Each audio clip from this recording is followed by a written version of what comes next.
용사의 심장은 어떻게 만들어지는가라는 이 주 제목을 가지고 한번 말씀을 여러분과 나누도록 하겠습니다. 신자는 왜 존재하는가? 아주 정체성의 질문이죠.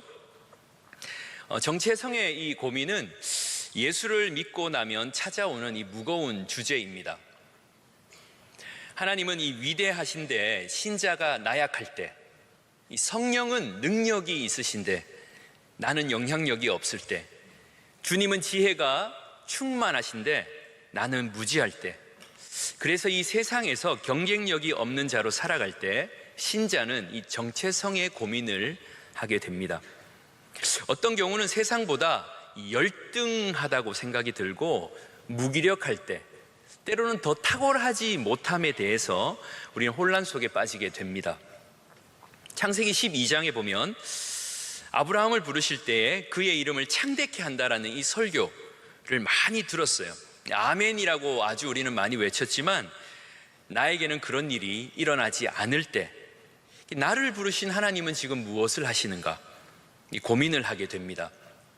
고린도후서 6장에도 보면은 우리는 속이는 자 같으나 참되고 무명한 자 같으나 유명한 자요, 죽은 자 같으나 보라 우리가 살아있고, 징계받는 자 같으나 죽임을 당하지 아니하고, 근심하는 자 같으나 항상 기뻐하고, 가난한 자 같으나 많은 사람을 부요하게 하고, 아무것도 없는 자 같으나 모든 것을 가진 자로다.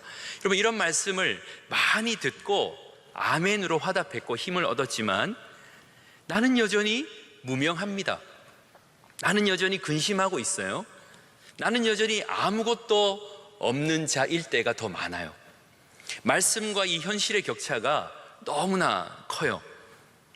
근심하는 자 같은 게 아니라 실제로 근심합니다. 아무것도 없는 자 같은 게 아니라 실제로 아무것도 없어요. 모든 것을 가졌다고 하는데 요만큼도 없는 나 자신을 발견할 때 우리는 이 고민에 빠지게 됩니다. 답이 없는 세상에 답이 되라고 부름받았지만 내 인생조차도 해결할 수 없는, 답이 없는 인생을 내가 살고 있어요. 빛이 없는 세상에 빛이 되라고 부름받았지만 발산할 빛이 없습니다.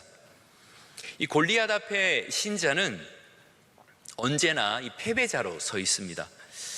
골리앗 앞에서 여전히 열등하고 아무것도 아니며 두려움은 여전히 우리가 감당해야 될 몫인 경우가 대부분이죠. 이게 팩트예요. 그렇습니다. 우리는 이름 없는 자로 살아가기도 해요.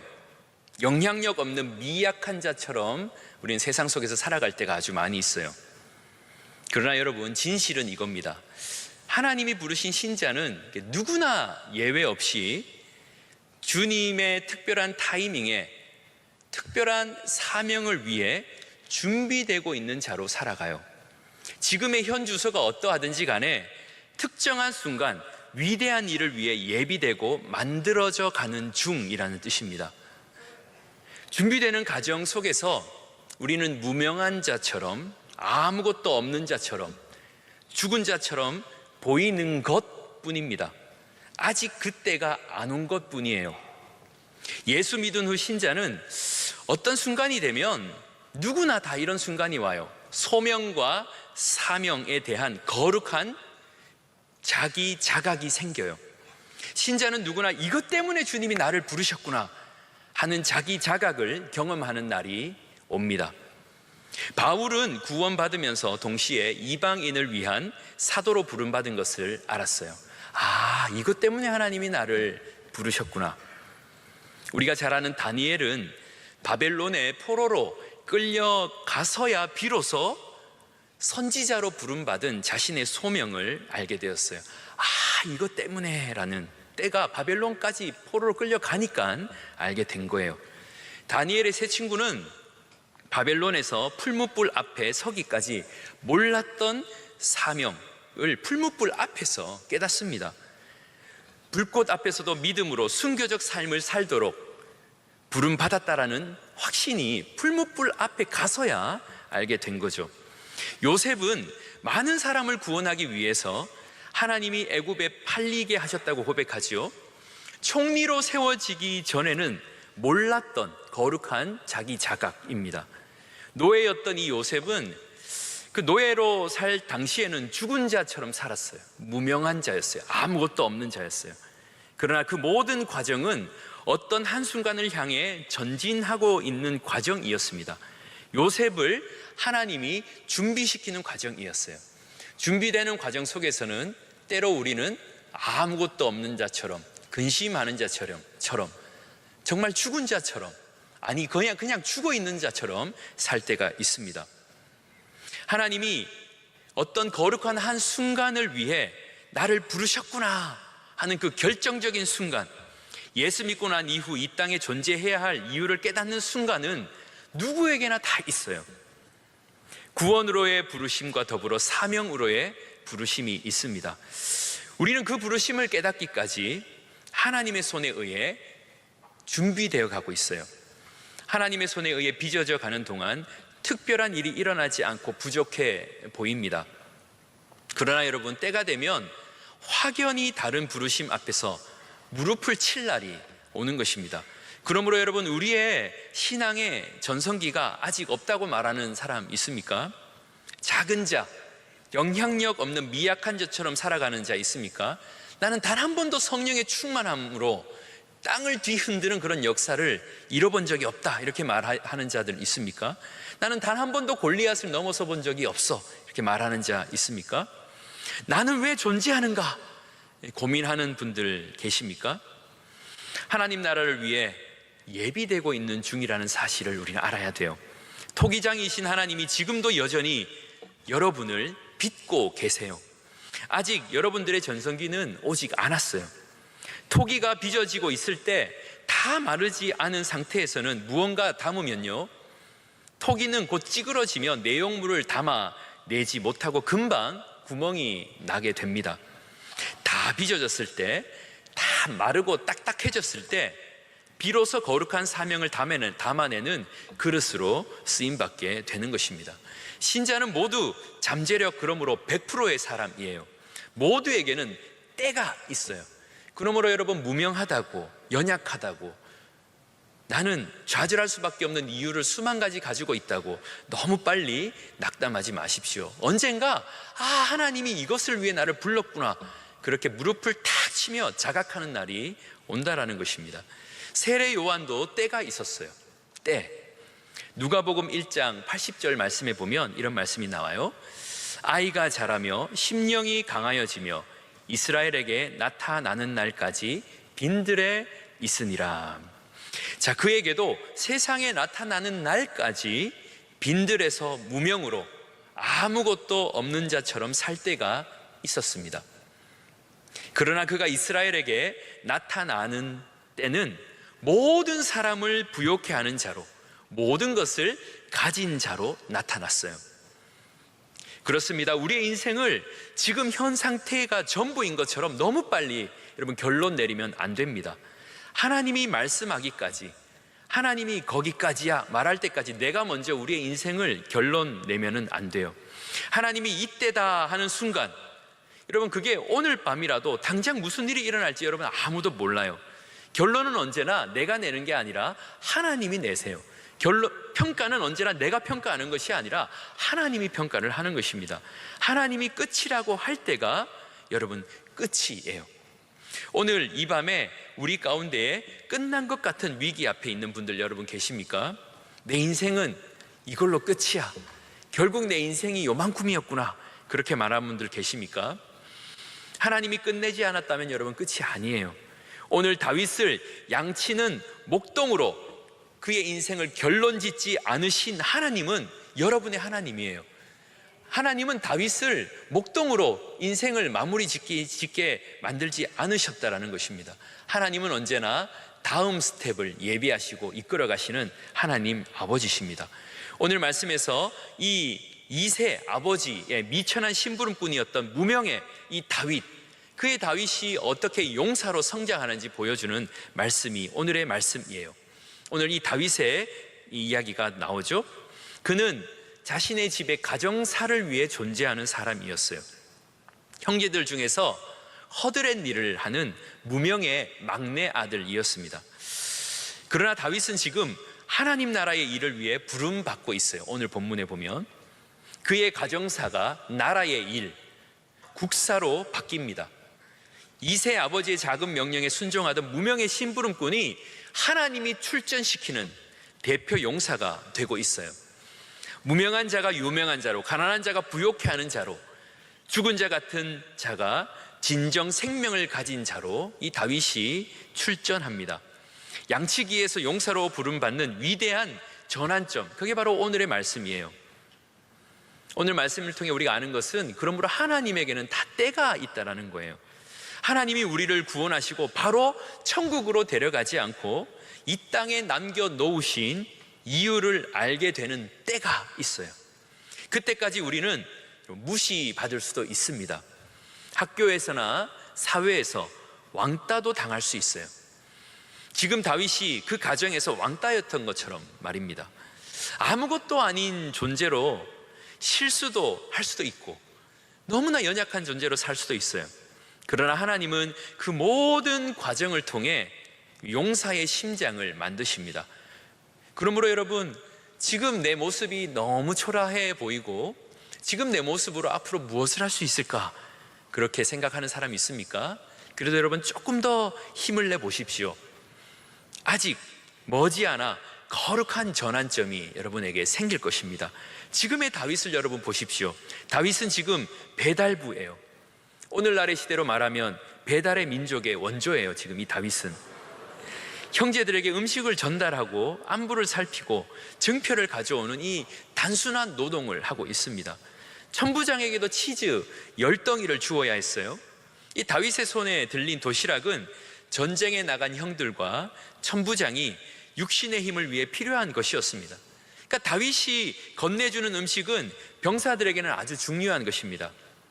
음식 배달 사명, 여러분 이것은 최전방 병사들에게 그 자리를 뜨지 않고 유지하게 하는 아주 중요한 일이기도 해요.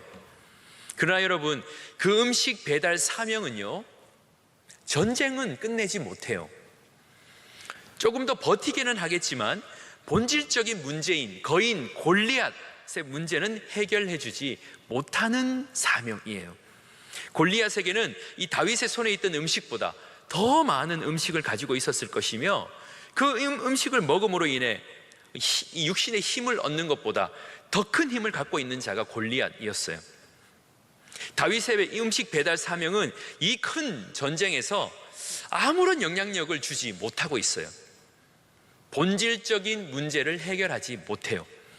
배달부 다윗은 전쟁터 안에서 도시락 배달이 무슨 변화를 가져올까?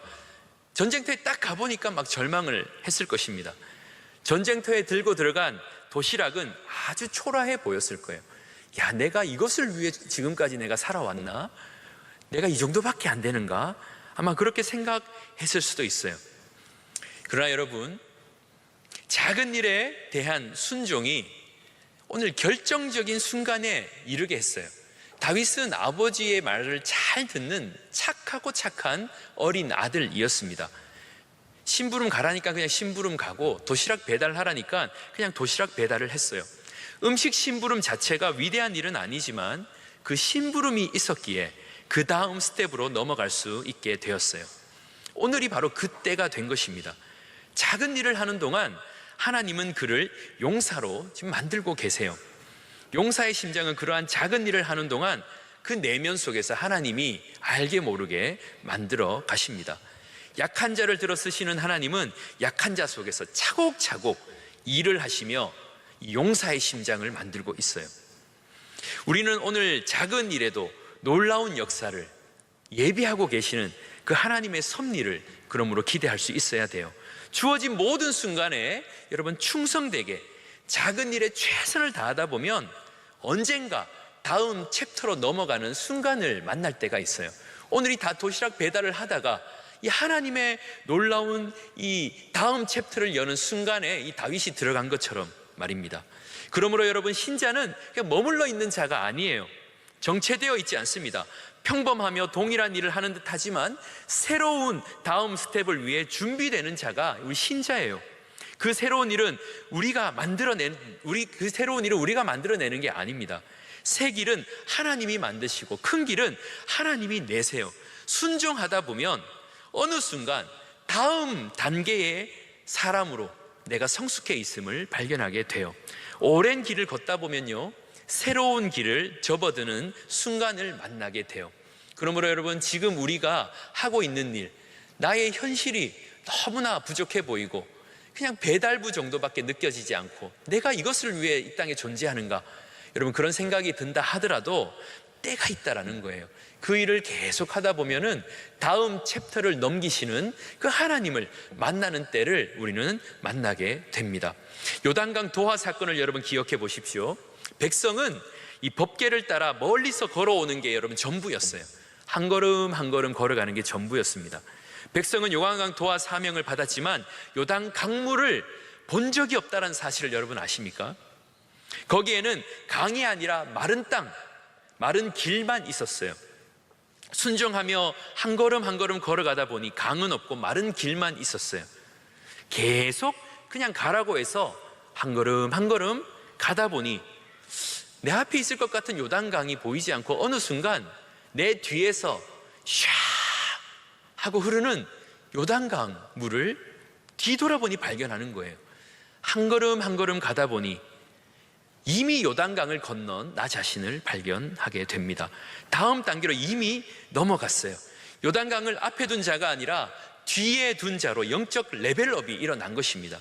광야에서의 작은 발걸음, 한 걸음 한 걸음은 별 볼 일 없어 보이지만 요단강을 건너게 하는 위대한 발걸음이 되었어요. 그러므로 저와 여러분들이 하나님 앞에 오늘 나의 모습이 너무나 초라해 보이고 내가 하는 일이 너무나 작아 보이지만 그 일을 꾸준히 하다 보면 어느 순간 요단강 건너편에 있는 나 자신을 발견하는 날이 오게 될 줄 믿습니다. 그러므로 여러분, 포기하지 마십시오. 신자로서 행하는 작은 일들이 하나님으로부터 온 일들이라면 여러분 그것은 여전히 하나님 크기의 일입니다. 그 작은 일 뒤에 위대한 일이 예비되어 있음을 우리 믿어야 해요. 오늘은 작은 사건 하나하나가 다음 단계로 넘어가게 하는 전환점이 될 수 있음을 우리는 기억을 해야 돼요. 이제 이 하나님은 그렇게 도시락을 들고 가는 이 다윗의 인생을 바꿀 만한 놀라운 일을 시작하세요. 20절 말씀해 보니까 다윗이 아침에 일찍이 일어나 양을 양지키는 자에게 맡기고 이새가 명령한 대로 가지고 가서 진영에 이른즉 마침 군대가 전장에 나와서 싸우려고 고함치며, 여기 우리가 봐야 될 한 단어는 마침입니다. 마침. 23절 말씀해 보니까요, 23절에 보니까 그들과 함께 말할 때에 마침 블레셋 사람의 싸움 도두는 가드 사람 골리앗이라는 자가 그 진열에서 나와서 전과 같은 말로 하매 다윗이 들은지라. 자, 여기에서도 뭐가 중요합니까? 마침. 자, 마침이라는 단어가 두 번 반복되고 있죠. 다윗과 골리앗의 만남을 성경은 마침 이렇게 표현하고 있어요. 우연이 아니라는 것입니다. 다윗이 도착할 때 골리앗이 딱 그때 고함치고 있었어요. 자, 이것은 놀라운 타이밍이에요. 16절 말씀에 보면은 골리앗은 조석으로 나와서 소리쳤다고 해요. 조석이 뭡니까? 아침 저녁으로. 그러니까 매분 매초마다 나와서 주구장창 이렇게 외친 게 아니라 골리앗에게도 외치는 이 타임 테이블이 있었어요. 몇 시부터 몇 시까지 외치고 들어가서 이렇게 좀 목을 좀 이렇게 따뜻하게 하고 다시 와서 외치는 그런 조석으로 나와 외쳤어요. 다윗이 도착할 때 골리앗이 나왔어요. 여러분, 여기에서 이 하나님의 놀라운 타이밍이 여러분 보이십니까? 다윗의 타이밍과 골리앗의 타이밍을 일치시켜 놓으신 하나님. 하나님은 다윗이 골리앗의 모욕하는 소리를 다윗이 지금 듣게 하고 계십니다. 일부러 다윗이 듣게 했어요. 골리앗의 고함을 듣게 된 것은 결코 우연이 아님을 알 수가 있어요. 들려야 할 사람에게 들리게 했습니다. 골리앗의 소리는 이스라엘 사람들에게는 위협이었고 두려움이었고 백성들을 흩어버릴 만한 이 위험찬 포효였습니다. 움츠러들게 합니다. 두려움을 줍니다. 영적 마비로 사지가 움직이지 않게 해요. 그 소리 앞에서 무능한 자신을 발견하게 됩니다. 아무것도 할 수 없어요. 이스라엘 백성에게 골리앗의 외침은 마침 들려진 소리가 아니라 하필 이때 들려진 소리예요. 하필 내가 군대로 부름받을 때 왜 골리앗이 나타나가지고, 하필 왜 나에게 이런 일이, 하필 왜 지금 이런 일이, 하필 꼭 이럴 때 이런 일이. 그러나 여러분, 다윗에게는 그 소리는 하필이 아니라 마침 들린 소리예요. 위협이 아닌 소명으로 들렸기 때문입니다. 골리앗의 외침은 다윗 내면에 거룩한 분노를 이제 막 일으키기 시작합니다. 두려움이 아닌 분노였어요.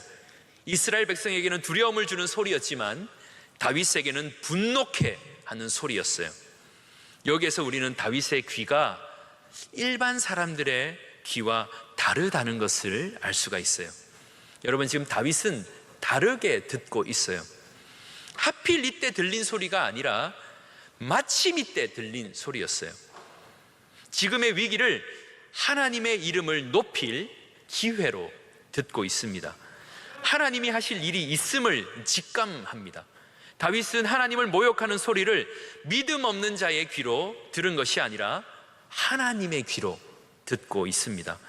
여러분, 이것이야말로 영적 전쟁에서 승리하는 비결 중에 비결이에요. 골리앗의 위협을 지금도 여러분 듣고 있습니까? 각자마다 다 골리앗이 있어요. 나의 모든 이 영적 움직임을 마비시킬 만한, 나에게 큰 두려움을 줘서 움츠리게 할 만한 그런 이 골리앗의 위협, 우리 모두에게 있습니까? 그런 소리를 지금 듣고 있어요? 하나님의 귀로 들으면 여러분 그 소리 다르게 들릴 것입니다. 어떻게 듣느냐에 따라 위기가 기회가 될 수 있어요. 듣는 귀가 다른 사람이 새로운 역사를 써갑니다. 듣는 귀가 다른 사람은 여러분 새로운 문을 열어요. 난세의 영웅이 난다고 하죠. 신앙의 세계에서도 위기의 순간 다르게 듣는 사람이 영적 용사로 쓰임을 받게 되는 것입니다. 실패자는 언제나 하필 왜 나에게 라고 말하지만 승리자는 언제나 마침 나에게 들린 소리구나 이렇게 말하는 거예요. 우리는 하필 그때 골리앗의 두려운 위협의 소리를 듣는 게 아니라 마침 그때 듣는 자가 되어야 합니다. 하필이 아닌 마침으로 여러분 듣는다면 여러분은 이미 용사로서의 준비를 마친 자예요. 용사의 심장을 가졌습니다. 위기는 그저 여러분의 믿음의 면모를, 진면모를 드러낼 그냥 도구가 될 거예요. 듣는 길을 그러므로 새롭게 해야 돼요. 내가 들을 때 하필 왜 나에게 위협으로 들립니까? 여러분, 하나님의 귀로 듣도록 하나님의 마음을 달라고 기도해야 될 때입니다. 여러분, 만약에 하나님의 귀로 그 하나님을 모욕하는 하나님의 백성들을 위협하는 소리를 여러분 듣는다면, 그래서 여러분 마음속에 두려움이 아니라 거룩한 분노가 일어난다면 새로운 역사가 펼쳐질 것입니다. 오늘 하필 이런 일이라고 말하고 있다면 마침 이런 기회가로 바뀌는 은혜가 있기를 축복합니다. 신자는 다르게 들을 때 경쟁력이 있어요. 신자가 이 세상에서 해야 할 일이 있다면 다르게 듣는 일이에요. 다르게 듣고 다르게 해석해 줘야 돼요. 다르게 접근하고 다르게 답을 제시할 수 있어야 합니다. 모두가 두려움의 소리로 들을 때 다르게 듣는 이 영적 경쟁력을 가진 여러분 다 되시기를 축복합니다. 이제 다윗이 본격적으로 하나님의 타이밍에 이스라엘에 나타나는 때를 맞습니다.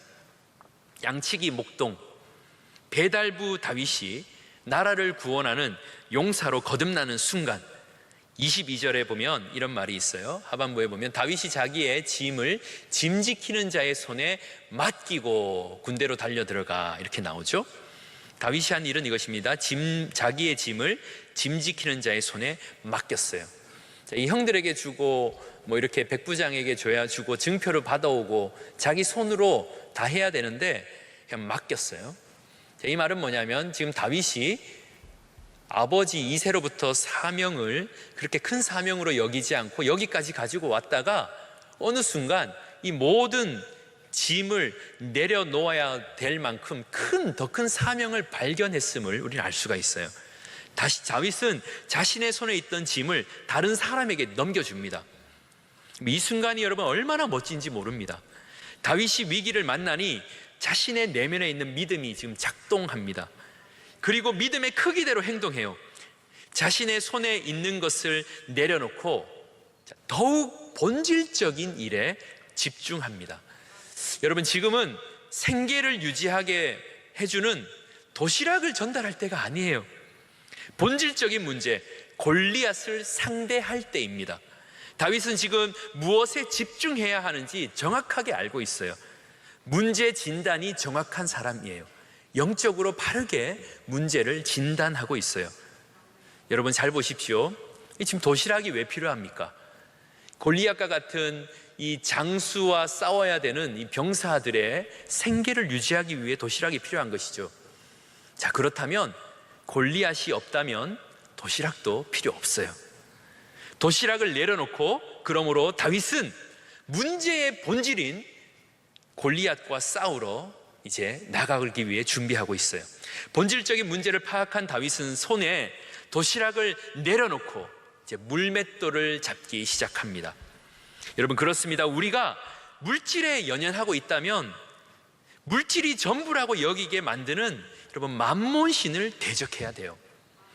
우울하고 절망하고 있다면요, 여러분 그래서 여러분 다른 것에 집중하지 말고 그때는 무엇을 해야 됩니까? 우울증 자체를 위해서도 떠나가기 위해 기도해야 되지만 그리스도 안에 있는 평안을 앗아가는 사탄을 대적해야 돼요. 더 본질적인 대적을 발견해야 됩니다. 더 많은 인정과 더 높은 스펙에 목말라 하기보다는 세상의 가치관으로 내 영혼을 흔들어 나를 힘들게 하는 마귀를 대적해야 돼요. 본질적인 실체를 볼 수 있는 눈, 본질적인 실체를 대적할 수 있는 이 영적 민감력이 필요해요. 우리는 이렇게 마귀를 대적하는 동시에 또한 주님을 다시금 내 마음의 왕자로 모셔드려야 해요. 주님이 내 인생의 전부가 되면 여러분 다른 것에 목말라 하지 않아요. 그것이 본질이라는 겁니다. 그래서 여러분 본질에 집중한다는 것은 뭐냐면 주님이 내 인생의 전부가 되는 것, 또한 이 모든 문제의 이면에 있는 사탄을 보고 그 사탄을 대적할 수 있는 것, 이게 바로 본질이에요. 여러분, 사마리아 여인, 그 여인은 본질을 회복한 여인입니다.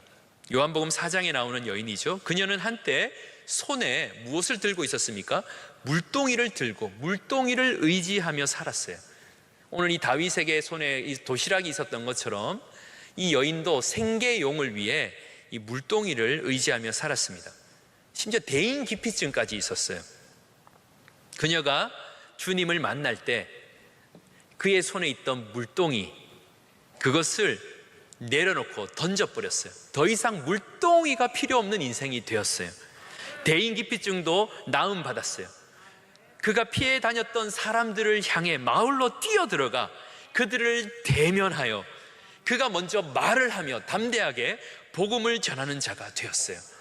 본질이 회복되고 나니 지금까지 손에 들고 있던 물동이는 더 이상 필요 없게 되었다는 겁니다. 맹인 거지 바디메오를 여러분 보십시오. 그는 보지 못하는 구걸하는 자였어요. 그가 주님을 만날 때 자신의 손에 든 겉옷, 여러분 그 겉옷은요 밤에 자신을 덮고 자야 되는, 이스라엘 땅은 밤에는 엄청 추웠기 때문에 이 겉옷이 없으면 얼어 죽어요. 그러니까 자신의 생명과 같은 겉옷, 그것을 버려두고 주님께 나아갔어요. 겉옷도 더 이상 필요 없게 만드는 주님을 만난 거예요. 더 본질적인 것에 집중하면 다른 것들은 더 이상 문제가 되지 않아요. 내가 지금 이거 없으면 죽을 것만 같은 거 딱 잡고 있었는데 정말 본질적인 것에 집중하면 이것을 놓을 수가 있는 거예요. 주님이면 충분한 것입니다. 오늘 우리에게 있는 크고 작은 문제들이 있습니까? 그 문제 뒤에 있는 사탄을 대적함으로 그 문제에서부터 자유롭게 되기를 바랍니다. 주님이 내 인생의 전부가 되심으로 목마름이 사라지는 역사가 있기를 바랍니다. 물을 달라고 여러분 그렇게 기도하는 것, 그것도 필요할 수 있어요. 물동이를 더 키워달라고, 더 깊은 물에서 이렇게 물을 길러낼 수 있도록 도와달라고, 우물을 만나게 해달라고, 그런 기도도 필요하겠지만 물 안 마셔도 영원한 생수이신 주님으로 더 이상 우물도 필요 없는 인생 되게 하여 주시옵소서. 그게 더 위대한 기도 아닙니까?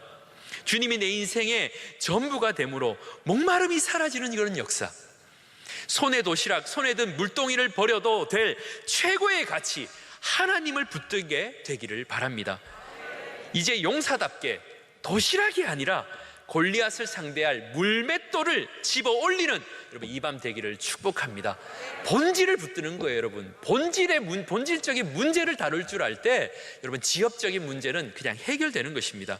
그러므로 여러분 이제 다윗의 분노를 보십시오. 26절에 보니까 이렇게 나옵니다. 다윗이 곁에 서 있는 사람들에게 말하여 이르되, 뭐라고 말합니까? 이 블레셋 사람을 죽여 이스라엘의 치욕을 제거하는 사람에게는 어떠한 대우를 하겠느냐? 이 할례 받지 못한 블레셋 사람이 누구이기에 살아계신 하나님의 군대를 모욕하겠느냐? 자, 여러분 이 다윗의 분노가 보이십니까? 다윗의 분노는 그가 전쟁터로 뛰어들게 한 원동력이 되었어요. 거룩한 분노입니다. 다윗은 분노할 줄 알아요. 이 분노는요, 그냥 인간적 분노가 아니라 하나님의 분노였습니다. 다윗이 하는 말은 하나님의 말이었어요. 다윗은 하나님과 지금 하나입니다. 다윗의 분노는 행동 없는 그냥 비판이 아니에요. 곧 행동으로 이어질 그의 다짐이 분노로 표출된 것입니다. 모든 사람 앞에서 표현한 그의 분노는 그를 사울 왕과 골리앗 앞에 서게 했어요. 자, 이 일이 매우 커졌습니다. 괜히 화를 내서 지금 왕 앞에까지 서게 되고 골리앗 앞에까지 이제 서게 되었어요. 모든 일을 도맡아 지금 책임지게 되었습니다. 자, 그러나 다윗은 그냥 한번 욱 한 게 아니에요. 자신감 있는 믿음의 분노였고 책임을 지겠다라고 한 책임이 따르는 분노였어요. 그러므로 누가 거룩한 분노를 표출할 수 있습니까? 하나님이 책임져 줄 것이라는 확신이 있는 자만이 분노할 수 있어요. 그렇지 않다면 곧장 후회할 일이 생깁니다. 거룩한 분노가 아닌 그냥 욱했다가 모든 수모와 수치를 겪게 될 거예요. 여러분, 예수님도 성전에서 거룩한 분노를 내셨어요. 주님의 분노는 사람들로 하여금 십자가에 못 박게 할 만큼 심각한 분노였죠. 주님은 그 분노에 대해 책임을 지셨습니다. 십자가에 달리기까지 분노하셨어요. 분노에 대한 대가를 아시지만 하나님 편에서 그의 마음을 대변하는 분노를 내셨습니다. 여러분, 이런 분노는 하나님을 의탁하지 않고는 할 수 없는 분노예요. 하나님이 지지해 주지 않으면 낼 수 없는 화, 그게 바로 오늘 다윗이 내고 있는 분노입니다. 지금 다윗의 분노가 그렇습니다. 다윗은 당당하지요. 왜냐하면 하나님도 분노한다라는 것을 알기 때문에. 손해볼 줄 알지만 전쟁터에 홀로 서야 하는 위험을 감수할 것이라는 것을 알지만 책임이 따르는 분노를 내고 있어요. 다윗은 하나님이 분노할 때 얌전하게 있는 자가 아닙니다, 여러분. 하나님과 함께 거룩한 분노로 포효하고 있어요. 다윗은 매우 크게 분노하고 있습니다. 오늘 우리는 이 세상을 살면서 이런 분노를 하고 있습니까? 하나님을 대적하는 문화 속에서 분노하고 있습니까? 동성애가 퍼레이드가 펼쳐진다고 하는데 여러분, 우리 마음속에 하나님을 대적하는 이 문화 가운데에 정말 사자와 같이 포효하는 분노가 우리에게 있습니까? 나를 우울하게 만들고 정신적 질병을 일으키게 하는 악한 영들을 상대하며 분노하고 계십니까? 작은 풍파에도 내 마음이 요동치는 나의 작은 믿음 때문에 분노하고 계십니까? 위기의 순간에 기도하면 사는데 기도보다 현실적 대안을 선택할 수밖에 없는 나 자신에 대해 여러분 분노하고 있습니까? 우리 가정에 분열을 일으키는 악한 영들에 대해 여러분 분노하고 있어요? 코로나를 통과하면서 예배드리기 어려운 현실을 통과하고 난 다음에 나의 신앙이 이렇게 나태해졌는데도 불구하고 그냥 맹숭맹숭하게 살고 있습니까? 아니면 이런 코로나 때문에 나와 하나님과의 관계가 서운해질 수 있다라는 이 연약한 나의 믿음 때문에 여러분 분노해 보신 적 있습니까? 여러분 지금 이대로 괜찮습니까? 여러분 지금 우리 분노할 때 아닙니까? 지금 시대에 필요한 것은 분노할 줄 아는 야성이에요. 거룩한 분노 없이 저항 없이 온실 속 화초처럼 그 주어진 환경에 순응하며 살면 여러분 안 됩니다. 지금은 분노해야 돼요. 분노해야 돼요. 닫힌 문 앞에서 여러분 가만히 그냥 열리기를 기다리면 안 됩니다. 여러분 닫힌 문 앞에서 분노해야 돼요. 열려야 할 문이 닫혀 있다면 여러분 분노하셔야 됩니다. 풀려 있어야 할 줄이 여러분 묶여 있으면 분노해야 돼요. 그리고 선포해야 돼요. 하나님의 아들, 딸이 지나가는데 하나님이 문을 여셨는데 감히 어디 세상이 문을 닫냐고 이러고 분노해야 돼요. 하나님이 허락하셨는데 감히 누가 아니라고 하냐고 그럼 분노해야 돼요.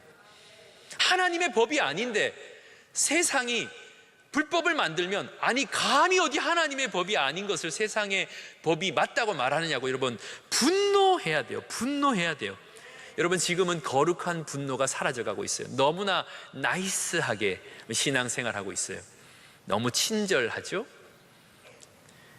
아닌 것 앞에서도 너무 친절하고 너무 온실한 화초처럼 신앙생활 하고 있지는 않은가 생각해 봅니다. 여러분 우리는 분노해야 돼요. 좀 거칠어야 됩니다.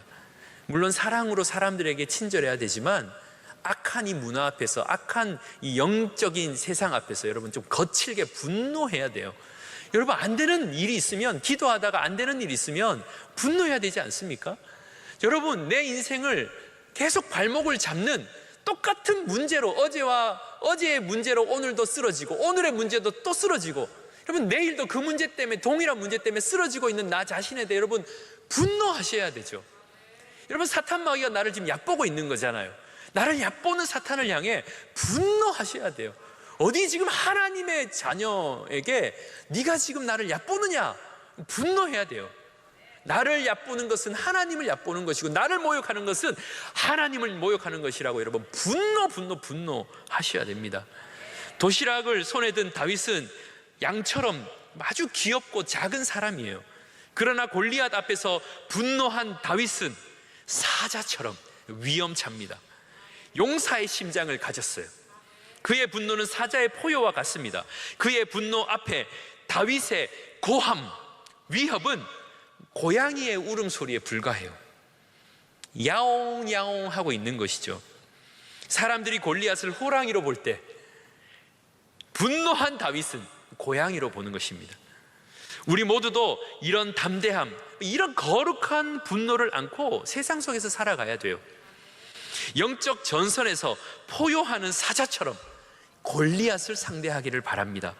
모든 영적 불법들 앞에서 쫄지 말고 여러분 포효하십시오. 오늘 이 모양 저 모양 기도 제목들, 하나님이 허락하셨는데 안 된다고 속삭이는 악한 영들을 향해 포효하는 거룩한 분노를 표출하시기를 바랍니다. 사자처럼 외치십시오. 여러분 고양이처럼 야옹야옹 하르지 말고 으르릉 대란 말입니다. 오늘 밤 우리의 이 거룩한 분노가 부르짖는 기도로 표현되기를 바랍니다.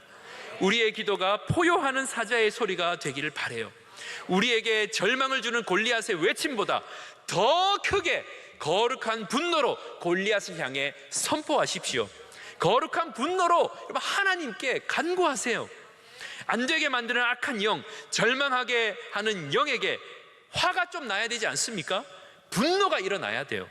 오늘 이 밤 우리의 거룩한 분노가 부르짖는 기도가 되기를 바라요.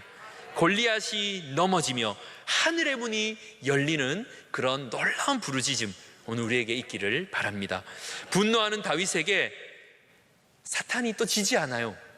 또 다른 분노로 이 다윗에게 도전을 걸어옵니다. 그 도전은 누구로부터 옵니까? 그는 다윗의 큰형 엘리압이에요. 28절 보십시오. 다윗이 사람들에게 하는 말을 들은지라 그가 다윗에게 노를 바라여 이르되 네가 어찌하여 이리로 내려왔느냐? 들에 있는 양들을 누구에게 맡겼느냐? 나는 내 교만과 내 마음의 완악함을 아노니 네가 전쟁을 구경하러 왔노라. 자, 다윗의 분노 앞에 사탄 마귀도 지지 않고 다윗이 쫄 것 같은 골리앗으로 안 되니까 그와 인맥이 있는 큰형 엘리압으로 하여금 분노를 일으켜요. 다음 단계로 진일보하려는 다윗에게 큰 장애물입니다. 어떤 면에서는 골리앗보다 엘리압이 다윗에게는 더 큰 장애물일 수 있어요. 이런 다윗과 엘리압의 모습은 예수님이 나사렛에서 배척당했던 상황을 연상케 합니다. 마태복음 13장 57절에 보면 이런 말씀이 나와요. 예수를 배척한지라 예수께서 그들에게 말씀하시되 선지자가 자기 고향과 자기 집 외에는 존경을 받지 않음이 없느니라 하시고, 가장 가까이 있는 사람일수록 무시합니다. 가장 가까이 있는 사람일수록 제일 몰라요. 우리 부모들도 우리 자녀를 다 안다고 착각하죠. 우리 자녀들은 다 알고 있어요. 우리 부모는 나 잘 몰라, 이렇게. 사실 부모가 자녀를 제일 모르죠. 자녀가 이룰 수 있는 비전보다 우리 부모의 믿음이 작을 때도 있어요. 우리 애는 그런 거 못해요 라고 말합니다. 그러나 여러분, 우리 자녀들의 진면모는 이렇게 골리앗이라는 강적을 만날 때 드러날 것입니다. 그때까지 작은 아이라도 과소평가해서는 안 돼요. 앞으로 어떤 위대한 일이 일어날지 여러분 아무도 몰라요. 우리 다음 세대, 지금도 이 금요철야에 와서 부르짖는 우리 다음 세대, 지금은 손에 연필을 쥐고 있지만 언젠가 골리앗을 쓰러뜨릴 손에 물맷돌을 들고 있는 하나님의 사람들로 우뚝 세워질 거예요. 지금은 연약해 보이지만 저 아이들이 이 나라와 민족을 위해 어떤 일을 할지, 어떤 위대한 일을 할지 우리는 가늠할 수 없어요. 골리앗이라는 대적을 만날 때 저들의 진 면모가 나타나게 될 줄 믿습니다. 지금은 연필을 들고 있지만 곧 물맷돌을 들고 당당하게 골리앗 앞에 서게 될 아이들이에요. 그들은 하나님의 나라의 잠재력을 가진 대기주자들입니다. 지금 하나님은 그들 안에서 용사의 심장을 지금 만들고 계십니다. 여러분, 이 엘리압은 이렇게 다윗의 진면모를 모르고 지금 찬물을 막 끼얹고 있는 장애물이에요. 장애물. 뭔가 해보려고 하면 나에게 찬물을 끼얹는 사람들이 있죠. 그렇습니다. 뭔가 해보려고 하면 찬물을 끼얹는 사람들이 나타나기 마련이에요. 희한하게 그렇게 나타나요. 결정적일 때 시험이 와요. 뭔가 영적 집중력을 다 가지려고 할 때 듣기 싫은 전화가 딱 와서 받으면 괜히 받았다 하는 전화가 와요. 우리 주변에는 늘 엘리압이 있습니다. 엘리압은 절망의 소리, 좌절의 소리, 어렵게 마음먹었을 때 곧장 포기하게 만드는 소리예요. 엘리압은 다윗이 넘어야 할 마지막 관문이었습니다. 그러므로 엘리압을 대하는 이 다윗의 태도를 여러분 한번 보십시오. 멋집니다. 멋져요. 그는 엘리압에게 시간을 여러분 낭비하고 있지 않아요. 엘리압과 몇 마디 한 뒤 바로 돌아서서 사명에 집중합니다. 30절에 보면 돌아서서 아주 멋진 말이에요. 돌아서서. 사명에 방해되는 말에 다윗이 취한 태도입니다. 인간의 말에 너무 큰 의미를 두지 않아요. 사람의 말에 영적 에너지를 낭비하고 있지 않고 있어요. 하나님이 보이신 사명에만 집중합니다. 안 되는 이유에 대해 논쟁하고 있을 때가 여러분 지금 아니죠. 사탄은 이렇게 집중하지 못하게 해요. 인간의 말에 시간을 낭비하게 합니다. 사람 말에 볼륨을 키워요. 그래서 하나님의 소리를 듣지 못하게 해요. 이때 우리에게 필요한 것, 돌아섬입니다. 하나님이 보이신 방향으로 돌아서서 전진하면 되는 것입니다. 사랑하는 성도님들, 사람들의 말로 인해 영적 에너지가 지금 낭비되고 있는 분들 계십니까? 돌아설 때예요. 돌아서버리세요. 돌아서십시오. 돌아서면 다른 단계가 여러분 기다리고 있어요. 사람의 말로 인해 낙심된 자가 있다면 여러분 뒤에 지금 뭔가 위대한 일이 예비되어 있다라는 사인이에요. 사탄은 그것을 알기 때문에 돌아서지 못하도록 계속 말을 걸 것입니다. 여러분, 축복이 있기 전에 여러분 늘 시험이 찾아와요. 사탄만큼 축복에 민감한 영이 없어요. 신자가 축복받을 때 그 낌새를 사탄은 기가 막히게 알아차려요. 그래서 시험을 줍니다. 시험이 올 때 여러분, 그러므로 축복이 가까이 왔구나 찬양하십시오. 내 앞에 엘리압이 나타나잖아요. 그러면 돌아설 때구나, 돌아서면 위대한 일이 예비되어 있구나, 그 사인을 알아야 돼요. 내 앞에 엘리압과 같은 사람 나타나면 여러분 시험 들지 말고, 영적 에너지 거기 너무 낭비하지 말고 한마디 탁 하세요. 그냥 그래, 너는 말해라, 말 다 했니? 오케이 하고 돌아서서 하나님이 주신 사명에 집중하시기를 바라겠습니다. 그러므로 낙심하게 만드는 엘리압으로부터 담대하게 여러분 돌아서십시오. 사람과 말하지 말고 하나님과 독대하십시오. 하나님과의 대화의 시간을 늘리십시오. 하나님은 우리 모두에게 골리앗을 상대할 수 있는 담대한 용사의 심장을 주실 것입니다. 거룩한 분노로 포효하십시오. 손에 도시락이 아닌 물맷돌을 잡은 거룩한 용사로 여러분 일어나시기를 바랍니다. 그러므로 오늘 이 철야에 우리 인생의 본질적인 문제가 여러분 해결되기를 바랍니다. 지엽적인 산발적인 문제가 아니라 그 문제를 야기시키는 본질적인 하나의 문제의 핵이 제거되기를 바랍니다. 오늘 여러분 그 모든 문제 앞에 나를 두렵게 하는 그 악한 영들을 향해 안 되게 만드는 그 모든 현실 앞에 여러분 크게 분노하시기를 바라겠습니다. 거룩한 분노로 여러분 하나님 앞에 외치시고, 거룩한 분노로 악한 대적을 향해 선포하십시오. 사자처럼 포효하십시오. 고양이처럼 야옹야옹 하지 말고 사자처럼 으르릉으르릉 대며 여러분 거룩한 분노로 돌파하시기 바랍니다. 그러면 여러분에게는 거룩한 용사의 심장을 갖고 하나님의 크신 응답으로 골리앗을 쓰러뜨리는 그런 놀라운 역사 경험하게 될 줄 믿습니다. 그런 은혜가 저와 여러분에게 넘치게 되기를 주님의 이름으로 축원드립니다.